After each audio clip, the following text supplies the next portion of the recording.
Good evening, everyone. Good evening. Thank you for joining us tonight at House of SpeakEasy, seriously entertaining here at Joe's Pub. I'm Lucas Whitman, one of your hosts tonight, along with Courtney Hodel. SpeakEasy is a literary nonprofit devoted to connecting communities through storytelling and ideas. We have programs on stage here, in schools all around New York, and on the road via our amazing bus.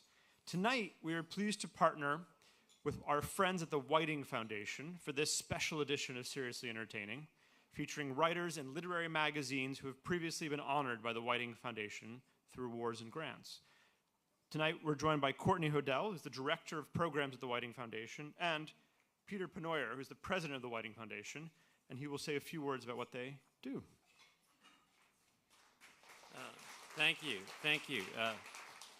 President, I like the sound of that. It's the 40th anniversary of the Whiting Foundation, which was established to give awards to brilliant emerging writers. And it's one of my great pleasures to be able to call the writers each year and tell them to come to New York for their award and to be celebrated and to receive all the encouragement that our community has. Some of the writers appearing tonight have won those awards, and some others have won creative nonfiction grants. And we have a lot of Whiting family and friends here, and we're very happy to see you. News to look forward to, we have Whiting creative nonfiction grants being announced in 3 weeks, and these are all terribly exciting and impressive projects. And as a mere architect, I'm in awe of the talent of the writers, and I'm looking forward to hearing their stories tonight. Thank you.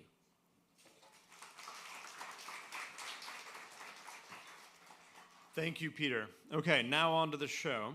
Tonight's theme is breaking and changing, and as usual, you're going to hear from 4 different speakers all around that theme.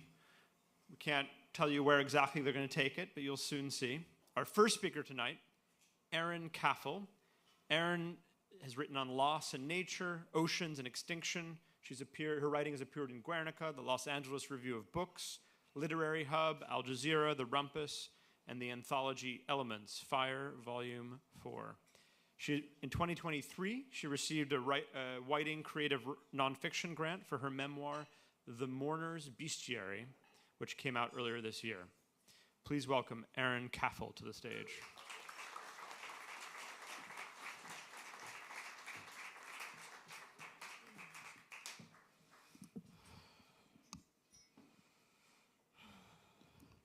Sometimes, all it takes to break open, to break patterns, and to break curses is the simple decision that you deserve to be alive.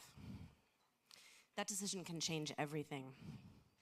And for me, that decision was born when I was 12 years old, holding the hand of my Aunt Lois in the main hall of Grand Central Station. I was born with polycystic kidney disease. It's a genetic disease that's been in my family for 4 generations. It's incurable. And for most of them, it meant dying before they reached 50. And my lifelong job, my goal, and my calling has been, over the course of my experience, first as the daughter of someone with the disease, then as a person with the disease, and finally as the mother of someone who may have the disease, is to believe that my family deserved to exist, that I deserve to exist, that my child deserves to exist. When I was 23 and newly diagnosed, I went to go see a nephrologist, and at the end of the session, right before I was going to leave, he looked at me and he said, "Do you want to have children?" And I said, "I think so, yeah." And he said, "I know how to end PKD in 1 generation." And I said, "How?" And he said, "People like you should never have children."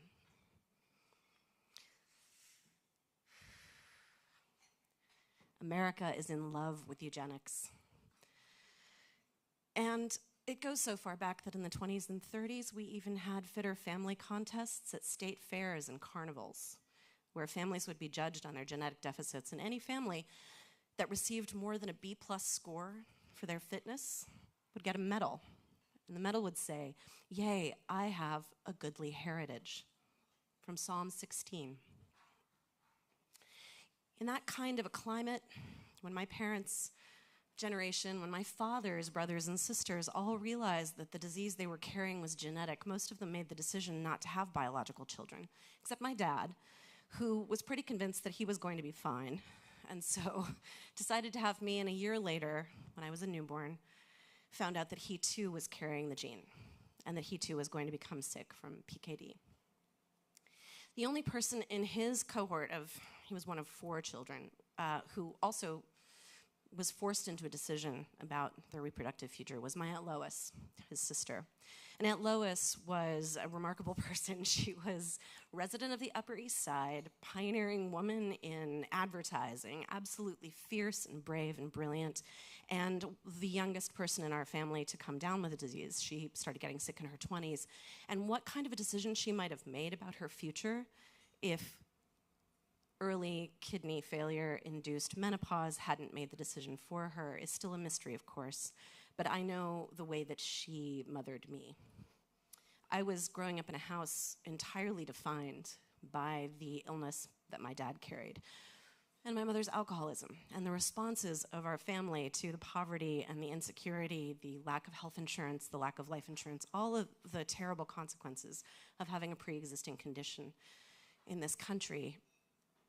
I, at that point, as a child, wasn't sure that there was a point in forming a family of my own, or even what my life would look like if I had PKD, because from the way that my parents experienced the disease, I thought for sure the one thing that could break a life was finding out that you had it.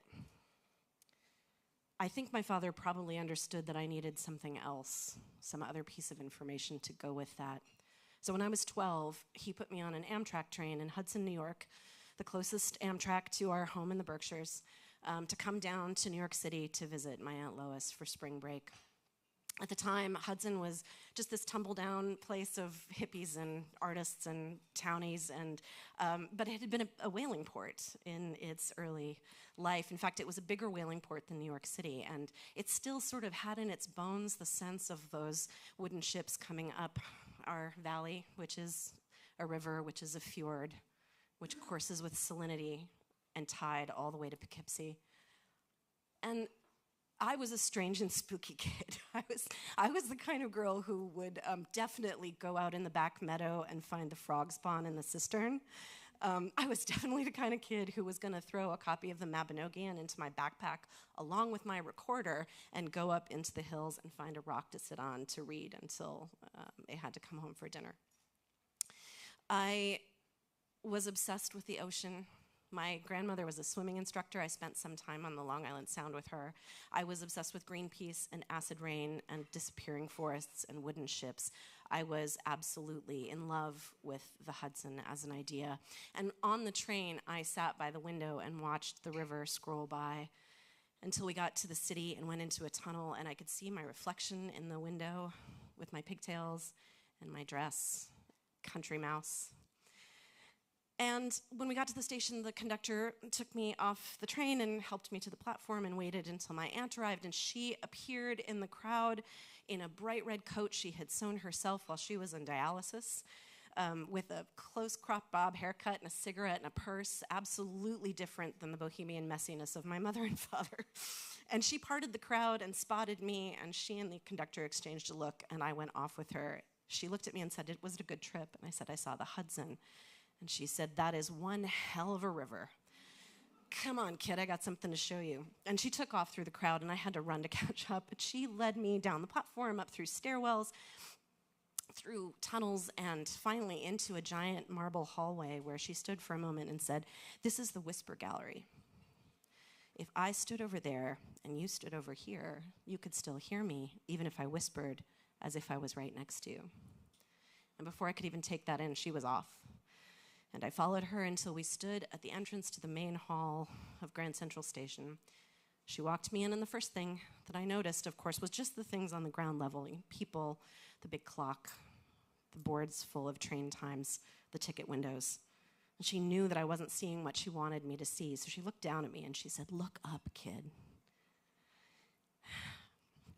And I tipped my face up to the light of the ceiling and saw instantly this incredible, vertiginous, divine space with its blue-green paint and its constellations picked out in gold and tiny light bulbs.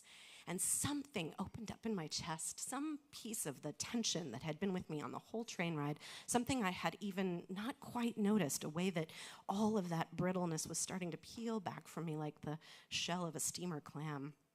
But in that moment, looking at that ceiling, it broke open and a liquid worry poured off me into a puddle on the marble floor. And I said, "Oh." It was everything that I had been unaware that I wanted. It felt like swimming in the open ocean. It felt like being on a ship on the sea. It felt like a taste of everything that I wanted. The first taste. She looked down at me. She took my hand, and there was something about it, the way she was in charge, the way I was so safe to open up, so safe to want something. She said, "I know, it's something else." She was trying to teach me something I was going to need later on. She was trying to teach me the secret of wonder and joy that was an essential part of human life that even I deserved. That ceiling of stars and the ceiling of stars beyond it belonged to us as well. We could see it. We could be part of it. We deserved it just because we were alive. It didn't matter that we were sick. And it seemed like maybe I could learn to break the curse in the way that she had by loving being alive, by nurturing the next generation, by finding joy even in collapse. I would definitely need this later on because I added a second calling to the one I was born with, the one of surviving PKD. I became a nature writer, looking intimately at issues around eco-collapse, global warming, climate change, species loss, extinction. Following the stories of animals to try and figure out whether we believed that they deserved to exist, whales, plankton, clams, seals, in the world we were building around them. And I would for sure need it at so many points in my life, that simple lesson that she was putting somewhere in my body so I would know it when I needed it. I would need it when I was diagnosed, and I was sitting in a campground in South Dakota under a spray of stars, trying to figure out if my new understanding of my body meant that I was going to have to fall into despair. I would need it when my father was dying, and his best friend's wife asked me, "Do you think you want to have kids?" And that nephrologist's voice was someplace in my head. And I said, "I'm not sure." And she said, "Do you think your father's life was a mistake? Do you think yours was?" And I would need it when I was interviewing right whale researchers, including one who talked to me about his grief at the possible extinction of the species he'd spent his entire life studying, a species that has a matrilineal culture where mothers will whisper to their babies in dangerous waters to keep them safe. And I would need it now, when I am not sure how to keep my own people safe in these dangerous waters. When all I want is to stand in the whisper gallery with my Aunt Lois and have her voice be next to me as if she were still here. And I would especially need it when I decided to have a child of my own, one of us, one of the broken. Because you can't break a curse by deciding not to have a baby. It turns out you can break a curse in lots of different ways. I ended ours by breaking the story, by breaking open, by coming to understand my future differently, by believing that the remembering of that spray of stars in the ceiling at Grand Central Station was a symbol of the wonder and joy of being alive, to which even I have a right. Thank you.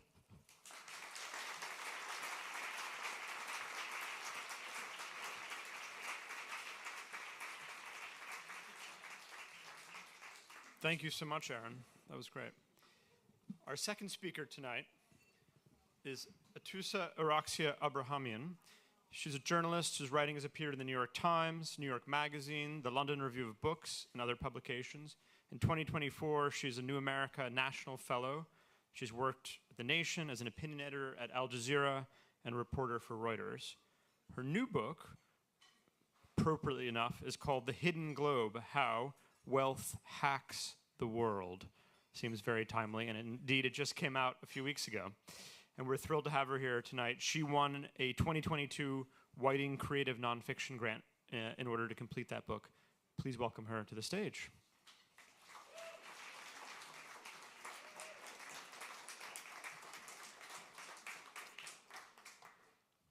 Hi, everyone. I have to start with a confession. When I agreed to do this, I thought I was giving a book talk at a pub. Not quite, so bear with me. So I'm a journalist who writes about the weird side of globalization, right? What happens when nationalism and globalism collide, the cracks in the nation-state system, the people that slip through them. And what set me down this sort of path of inquiry, if we're going to be really pretentious, is about 12 or 15 years ago, I was working as a reporter at Reuters, and I pitched a story about the citizenship market, the passport market. Sounds really shady, but it's actually totally above board. There's a bunch of countries that will just sell their citizenship to rich people. It's a way to raise money. And it creates a pretty weird environment. And I found myself in one because the people involved in this market, this cottage industry of bankers and lawyers and wealth managers and tax guys and God knows what, this entourage of the ultra-rich, they have these confabs a couple of times a year. And I went to one to report. And it was in London, and I sat in my chair with my notebook and my pen, and I watched as the Prime Minister of St. Kitts and Nevis got up on stage, much like I am here, and pitched his country's passport like it was a timeshare or one of those really heavy Amex cards. He talked about how easy it was to travel internationally with the passport, and how favorably it could position a business person to bank and transact around the world, and how little the nation asked of its citizens in the way of taxes. I also learned that a visit to St. Kitts was optional. Applicants could get naturalized from far, far away. This was before Zoom, in as little as 3 months. And if you bought a condo, they'd just throw in a passport for free. Pretty good deal. The subtext here, of course, was that a new passport could undo the accident of birth and perhaps the circumstances of one's life. And, you know, the audience were hungry for this. Like I said, they were sort of the handmaidens to the ultra-rich. There were a couple of dodgy honorary consuls of indeterminate provenance as well. But I could see that they were really keen on figuring out how they could use this to their advantage. But as the Prime Minister of St. Kitts and Nevis pitched his passport and these tax accountants kept telling me things, something really nagged at me. All of these people referred to places not as countries or nations or cities or states, but as jurisdictions. Couldn't they just say country like a normal person? Wouldn't a literal head of state, right? There's 192 countries in the world. St. Kitts is one, and they have one guy, right? Couldn't he squeeze a little more color and texture and pride from his nation than jurisdiction? What was with this euphemism? Through the repeated use of this word alone, it seemed to me that the nation and its history and all of the mythologies that surrounded it were secondary to this crowd than the legal structures than these nations were putting on offer. And sitting there watching the Prime Minister of St. Kitts and Nevis, I sensed that the world was really breaking up into something weirder and more expedient than these 192 states in the map. I also knew that I would not be leaving this world anytime soon. As a reporter, I had front row seats to watch the change happen in real time. So this atlas that the bankers and lawyers and tax guys saw is not the map that you and I are taught in history or geography class. Instead of illustrating state power, it depicts a capitulation of power. Instead of authority, it projects a lenience, a parallel universe of loopholes and shortcuts and concessions.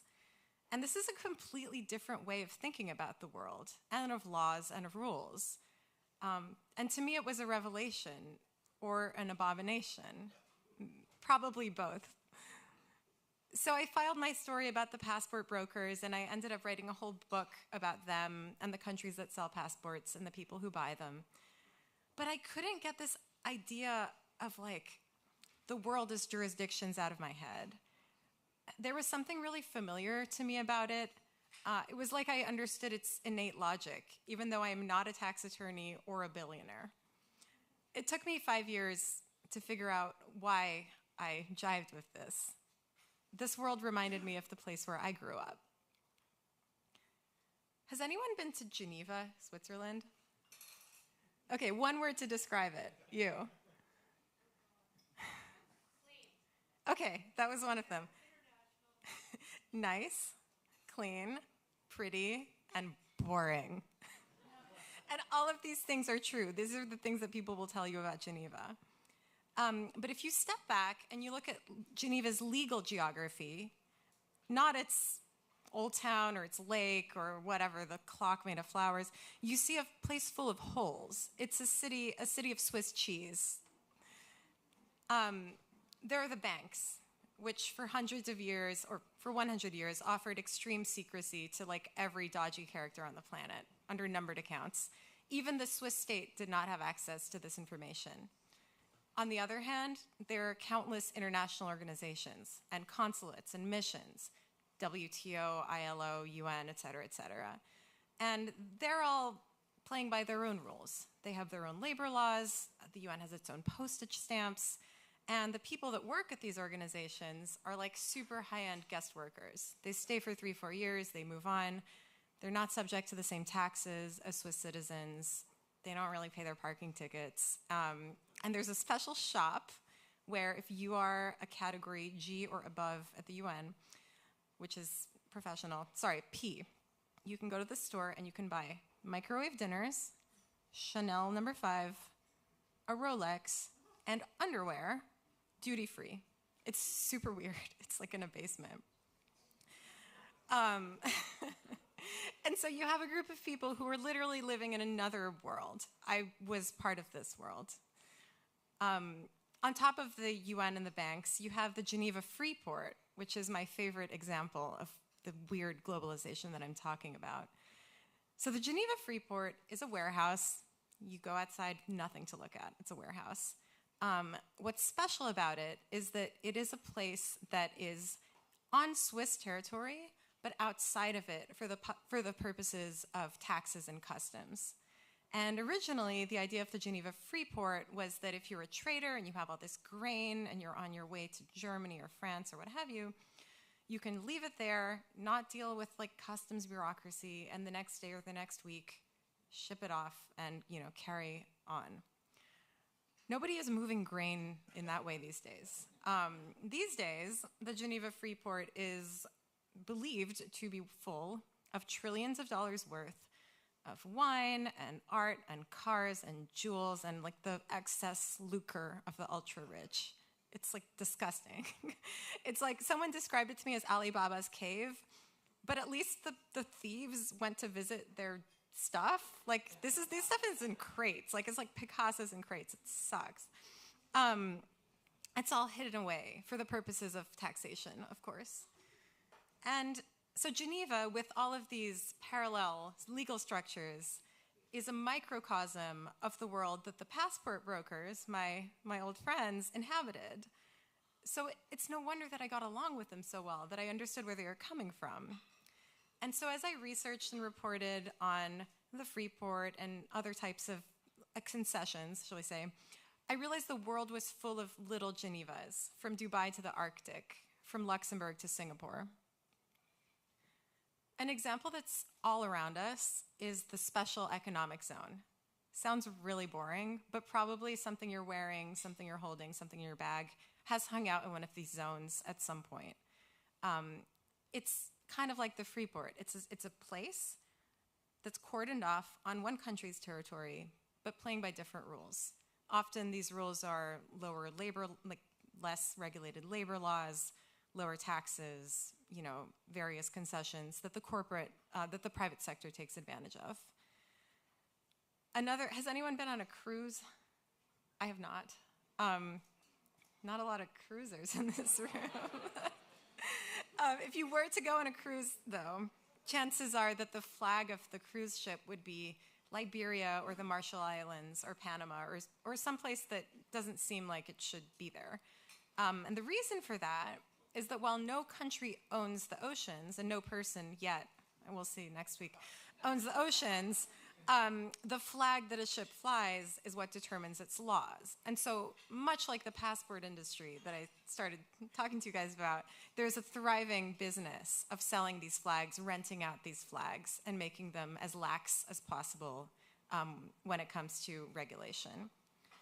So when you see this world, right, the free ports, the UN, the diplomats, the ships, the special economic zones, the world starts taking on this really trippy aspect, like those Magic Eye books that were really popular in the 90s. I never saw that thing that you were supposed to see, but apparently, if you just look at them, and I see that, you see wallpaper.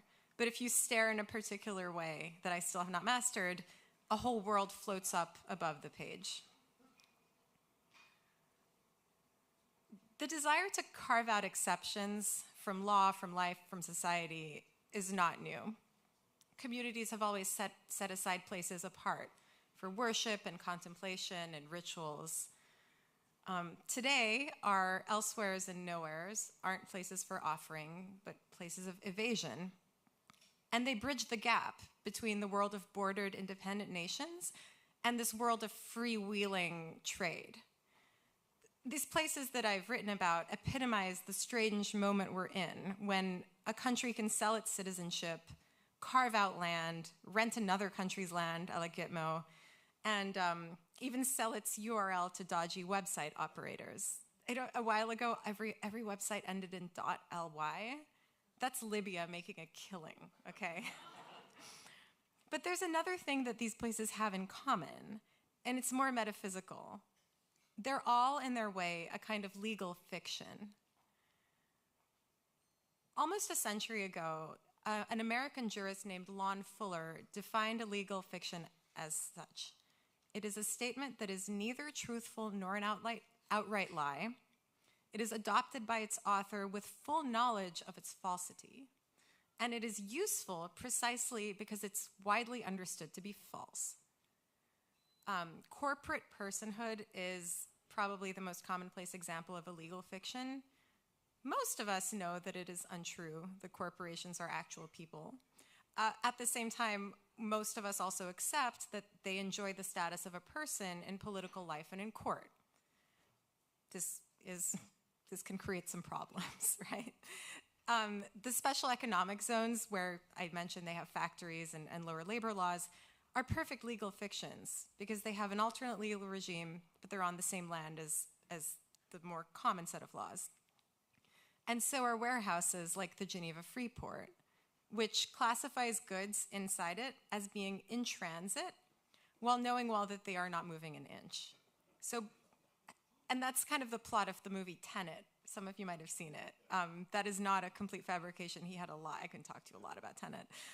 So between the walls of this warehouse, it's not just the place that's indeterminate, but it's time. Time doesn't move forward. It stands selectively still.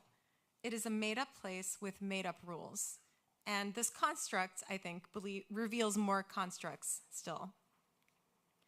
Flags of convenience on your ship are as legally fictional as the St. Kitts and Nevis investor passport, which is as legally fictional as an ambassador's residence, which is as legally fictional as his diplomatic pouch. For Lon Fuller, the lawyer, fictions become dangerous when they're treated as facts, when we forget that they aren't a truth, but a choice.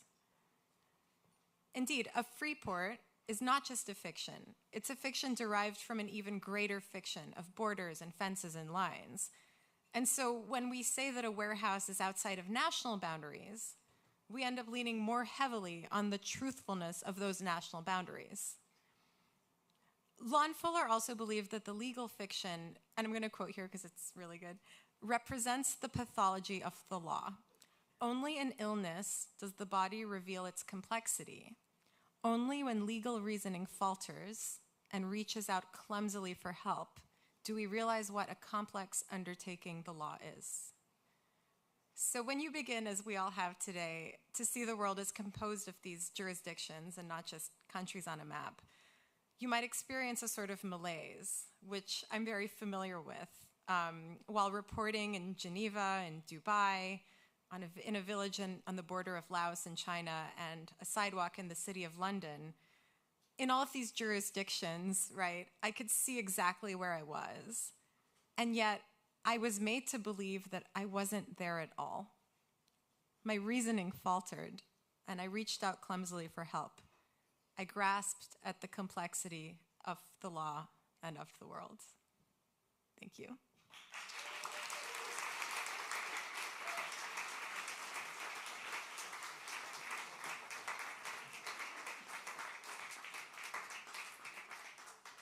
Thank you for that brilliant global tour. You may never travel in the same way again. Now, the name of the game is Tip of My Tongue. The game is 3 passages read out loud by our quiz master coming up here shortly. You have to guess the name of the work and the author of the work. And the work could be a poem, a novel, play, screenplay.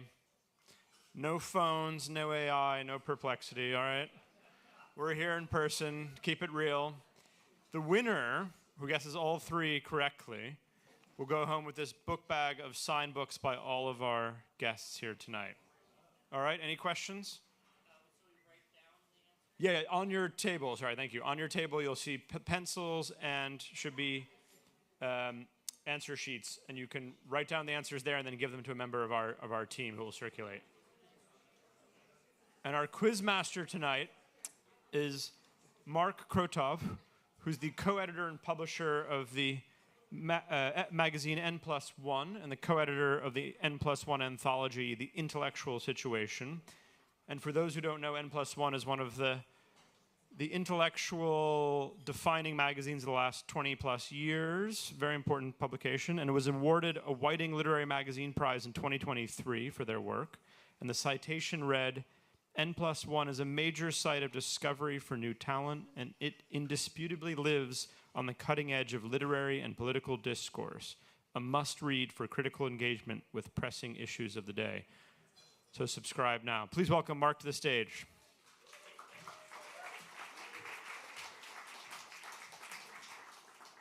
Hi, good evening. Thank you. You had many choices of quiz masters tonight, so I'm honored that I was your selection.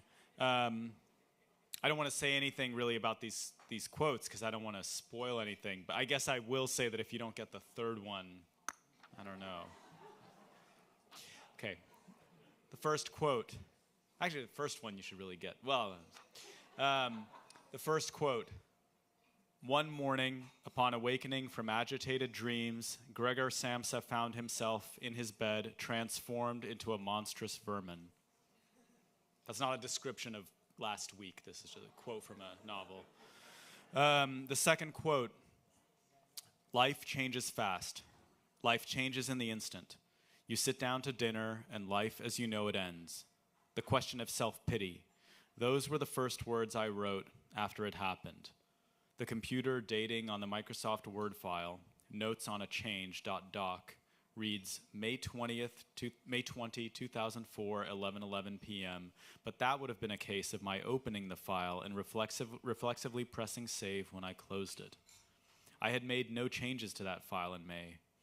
I had made no changes to that file since I wrote the words in January 2004, a day or 2 or 3 after the fact. For a long time, I wrote nothing else. Life changes in the instant, the ordinary instant.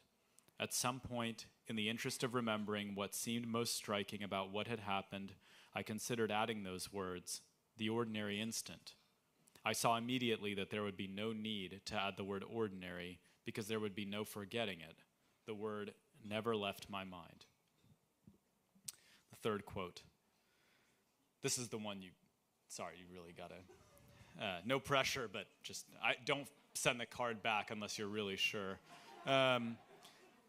It was a photograph of half a dozen young men in blazers loafing in an archway through which were visible a host of spires. There was Gatsby, looking a little, not much younger, with a cricket bat in his hand. Then it was all true. I'm going to make a big request of you today, he said, so I thought you ought to know something about me. I didn't want you to think I was just some nobody. You see, I usually find myself among strangers because I drift here and there, trying to forget the sad things that happened to me. He hesitated. You'll hear about it this afternoon. Thank you.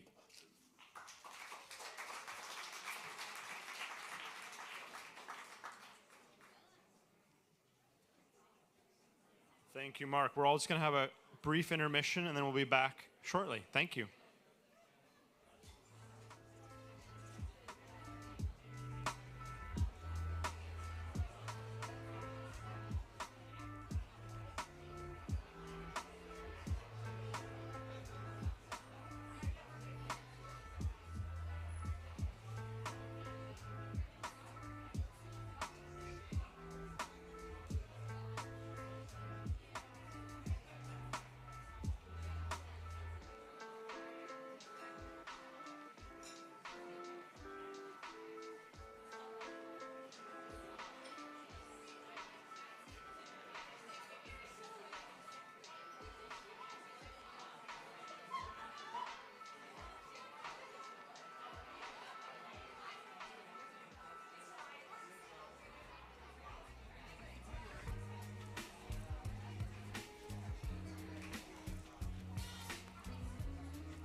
everyone. Hello, hello. Welcome to the second half of our show. You have a great treat ahead of you. Our third speaker tonight is Catherine Barnett. She is the author, yes, indeed. She's the author of a number of poetry collections, including her most recent, which is The Solution for the Problem of Bodies in Space.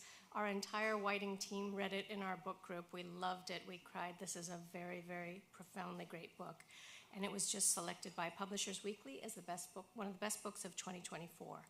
A Guggenheim and Civitella Ranieri Fellow, she received a 2022 Arts and Letters Award in Literature from the American Academy of Arts and Letters, and a 2004 Whiting Award in Poetry, among other recognitions.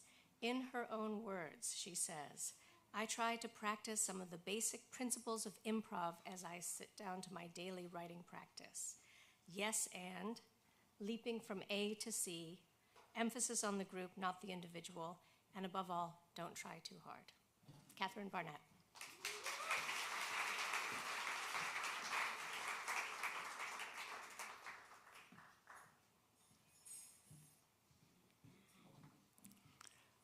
Hi, I'm Catherine Barnett. Wow, that's a beautiful mic. Welcome. The last time I tried to tell a story, like a narrative, I pulled a muscle in my neck. And I was working at a magazine, and the art director said, "Well, take a Xanax." But I didn't know at that time what Xanax was. He said, "It's a muscle relaxant." So I took the Xanax. I was 29 years old, and I was on an assignment for an art magazine to try to write a story about these Hopi sacred objects that were being removed from the Hopi villages and sold on the Anglo market. I had flown to Arizona with a man I didn't know, a photographer, and the first night we found ourselves sleeping on the roof, the black tar paper roof of a Hopi priest and his family. Dan Budnick, that's the name of the photographer, was one of the few Anglo photographers who was invited to the Hopi reservation, and he had earned their trust. I've sometimes wondered if I should have been a private eye. I love figuring out what's really going on. I love seeing through lies. I seem to have a knack for it. What poetry shares with journalism and private investigation is the art of attention. Where it differs is in the quality of the knowing that comes with that attention, and what that knowing is used for and how it is used. Dan and I spent the night in borrowed sleeping bags under the stars above the Hopi priest and his extended family. They fed us, and the next day the priest showed us the kiva from which a sacred Hopi mask had been stolen. We weren't allowed inside. The mask had shown up at an antiques show here in New York City, and it had been seized by the FBI to be returned to the reservation. And I was out there trying to figure out how were these objects disappearing.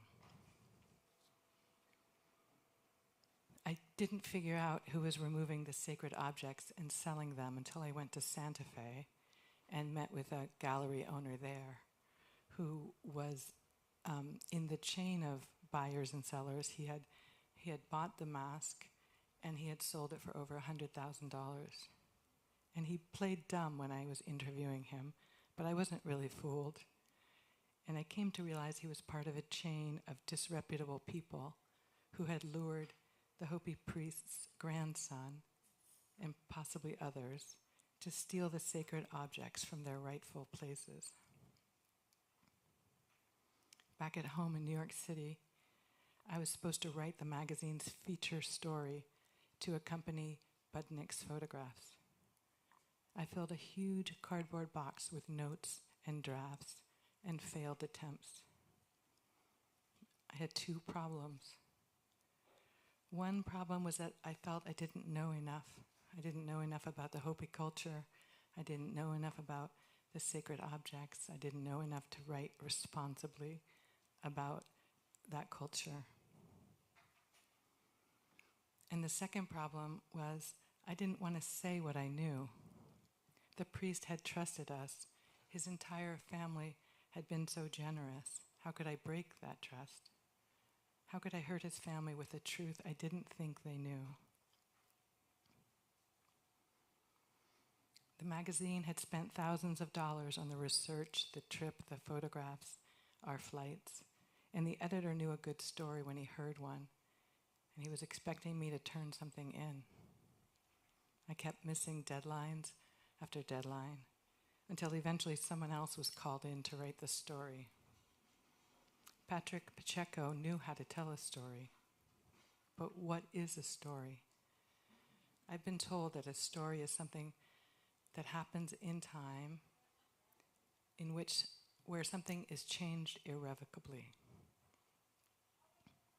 It takes place in time. They put my byline there in the glossy magazine pages, beneath the title. And later that year, I met with a friend of mine who was a terrific investigative journalist, and he wrote long, complicated, powerful stories, and I told him the story of my story. He said, a journalist's only allegiance is to the truth, not to the people who help you find the truth. And I could see his point. So I quit the magazine, and I spent 2 years writing fluff for Martha Stewart Living. I made a small stash of money and then tried to make things up, tried to write a little fiction. But I still didn't know how. So I looked into the classifieds, and I found a teacher that I thought might be able to tell me how to make a narrative. I didn't understand conflict. I thought conflict was something you worked out and you talked about and you applied your psychological insights, and that was the end of it. And that teacher just had me write and write and write. She thought if I just kept writing, I would eventually, I guess it's like that monkey thing. I guess eventually you write Shakespeare. But that didn't happen. And I've never looked back at those pages. When that woman left town, that teacher, she gave me to her teacher, who was a wonderful poet who had trained as a psychotherapist. Every week or two, I would meet Ruth Dannon in her Greenwich Village apartment, and we'd sit on the floor, and she would take out whatever odds and ends she had around her house, boxes and jacks and balls and feathers, and she would tell me to make something, and then she would tell me to knock it over, and then she would tell me to make it again. And once she made me wear a red foam clown nose while we threw a ball back and forth. And then she would ask me to write as freely as I could, to write whatever came to mind. There was no question of trespass, of betrayal. I always doubted what I wrote, and then I'd read it back to Ruth, and she would help me try to figure out what it was I had written, what I had made, or what could be made out of that. After months of this, she looked up at me from the page where we sat reading side by side and reading my scrawled free writing, and she said, I think you might be a poet. A poet? I said, I can't be a poet. I'd been taught poetry so poorly, I thought a poet was a wholly other thing. I thought it required confidence and certainty, which is also what I had lacked as a journalist. Then don't call it a poem, Ruth said. Call it an aardvark. Maybe Ruth has said this to many students. I don't know.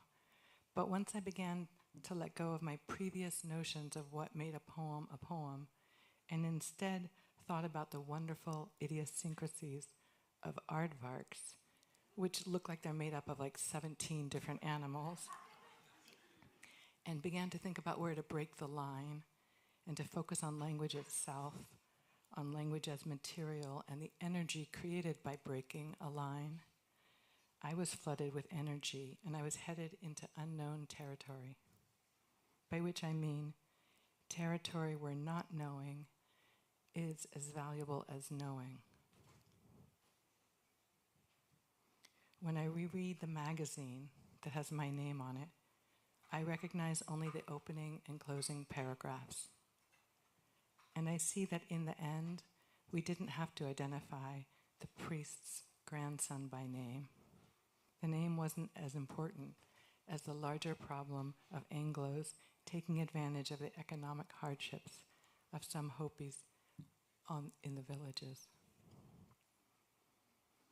We did name the gallery owner responsible for the chain of thefts without outright accusing him of his role. I remember he wrote me a letter saying, I could almost sue you for libel, which I took as the very highest praise. Because that he could almost sue me for libel suggests I had found out the truth.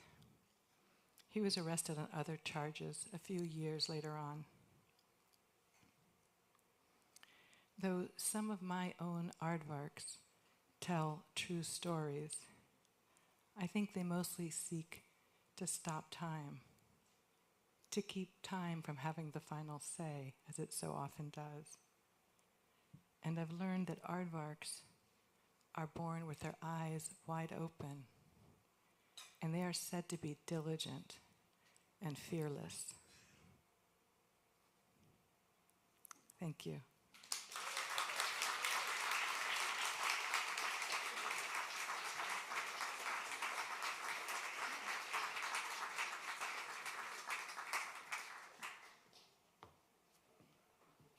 That was beautiful. All right, our final speaker tonight is Michael Cunningham, a novelist, screenwriter, and really fabulous educator. I know for a fact that one of his students in his class, they were studying similes, and this student said, "The woman collapsed like a folding chair." And Michael said, "Wait a minute." And he went out onto the lawn in front of the classroom and collapsed like a folding chair. He's like, "Is that what it looked like?" So a teacher that really gives his all. His novel, The Hours, received the PEN/Faulkner Award and the Pulitzer Prize for Fiction. He's the author of numerous books, most recently Day, which was voted a Best Book of the Year by NPR, Harper's Bazaar, Chicago Public Library, and many more. It's the most beautiful book that kind of encompasses what we all went through in lockdown and what it took away and what it gave us. A very great book. And we're very proud that Michael Cunningham received a 1995 award, Whiting Award in Fiction. Michael Cunningham.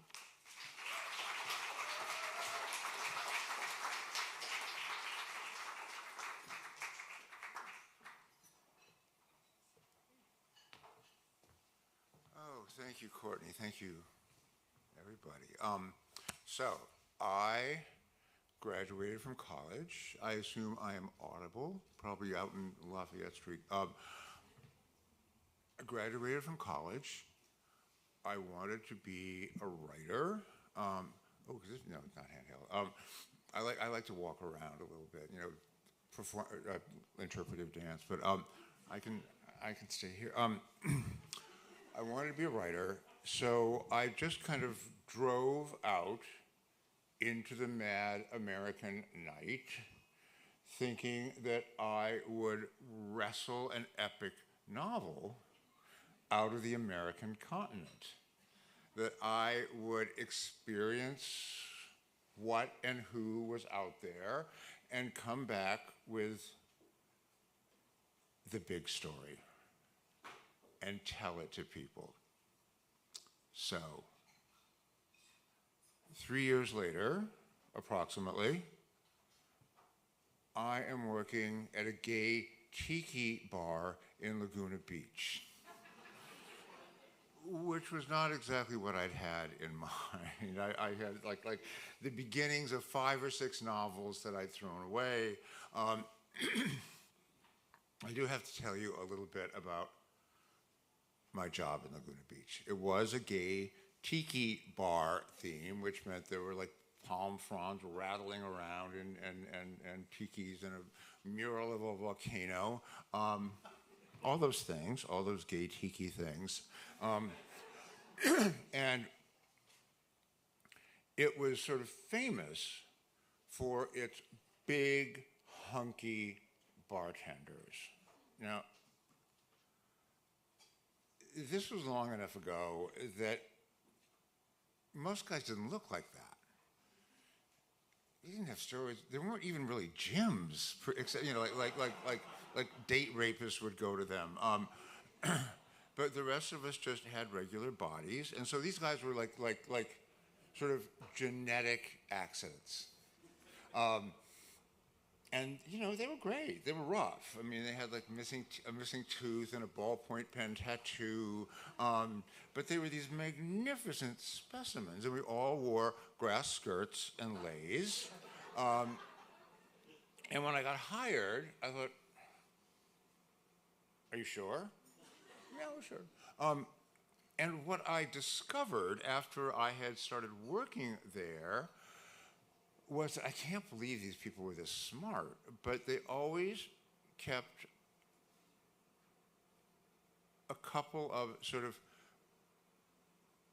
funny boys, if you will, who were not as pulchritudinous, but could afford to be friendly. Because the thing with these guys was, it just they couldn't be nice to people. That was going to blow the. And tiny little Winnebagos would come up, and people would get out and take pictures of them, but they didn't make contact. They couldn't. They would make you drink. Okay. So I and my fellow cohort of sort of funny boys were essentially the liaisons between you on your side of the bar and back here in like big guy beauty land. I could talk to them, and then I could talk to you. I made a fortune. I went to graduate school afterwards. It was entirely financed by that bar.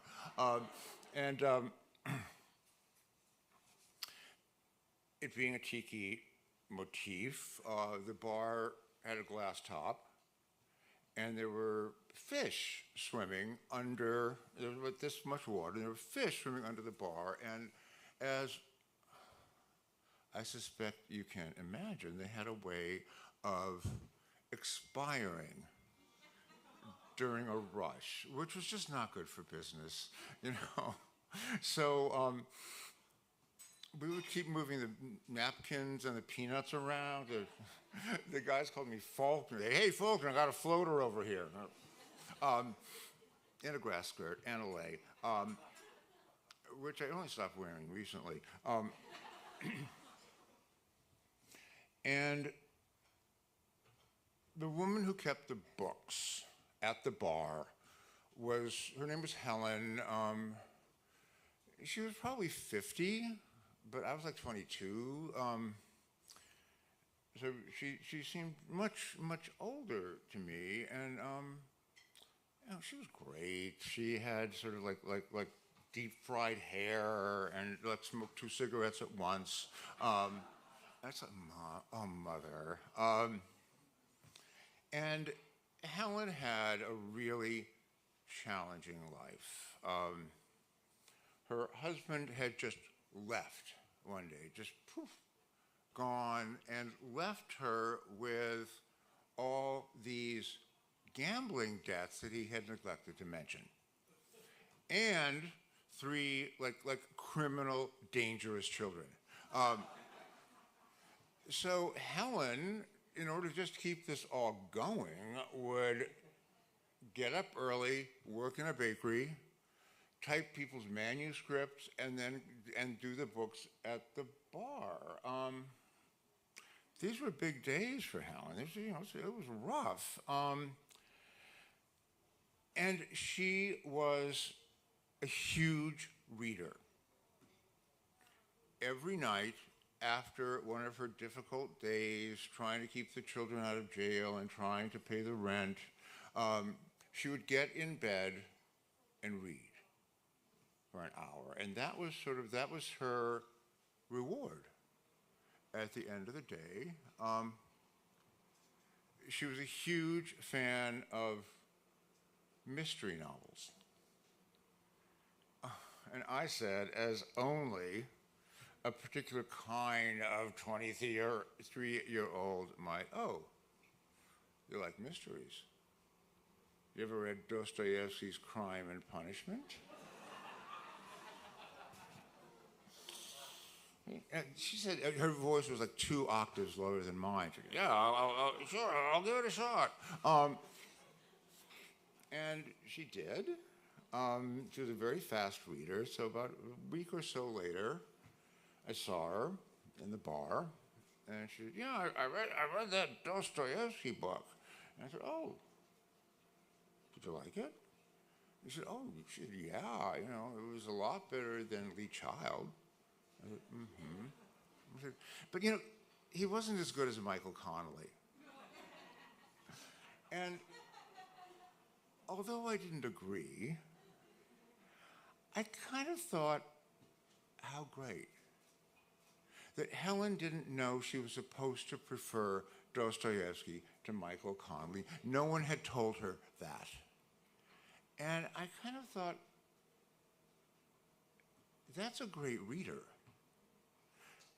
Somebody untouched by instruction about what you are supposed to like more and what you are supposed to like less. It's all about, does it sing for you? Does it touch you? Does it hold you? And it actually, I realize in retrospect, it was kind of a big change for me, because I was, like I said, trying to write, throwing out one novel, throwing out another novel.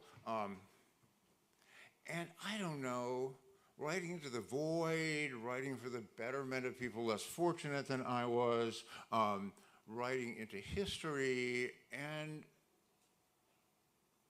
I started thinking of, would rather be more like Dostoevsky and less like Michael Connelly, all due respect to Michael Connelly. But I started thinking of writing a book that Helen would like, that would feel like enough emotion, enough suspense, enough momentum, enough humanness to feel like something she would find worth having at the end of these long days. And it's a long time ago. Helen has passed away. And, I've kept writing, and,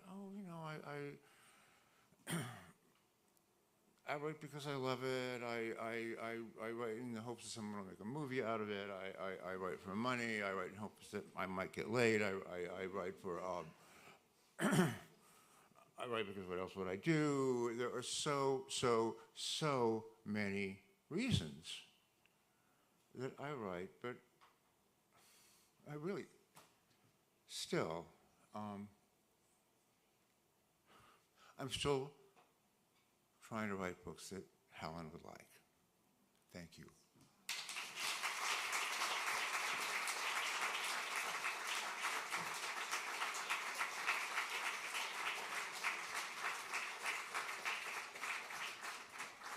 Thank you, Michael, and for Helen out there. That's beautiful. That's our evening tonight. Big round of applause for all of our speakers.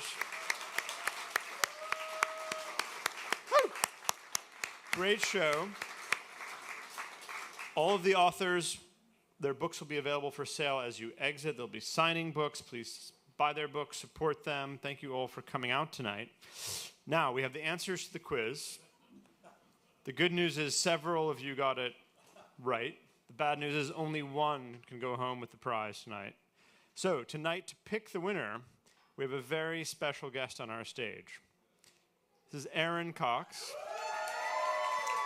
Eiren is the executive producer of House of SpeakEasy. She's been with us for 7 years. And tonight, sadly for all of us, but happily for her, is her final show. And so we want to make a big round of applause for Eiren. She's been an amazing part of SpeakEasy, and we're going to miss her.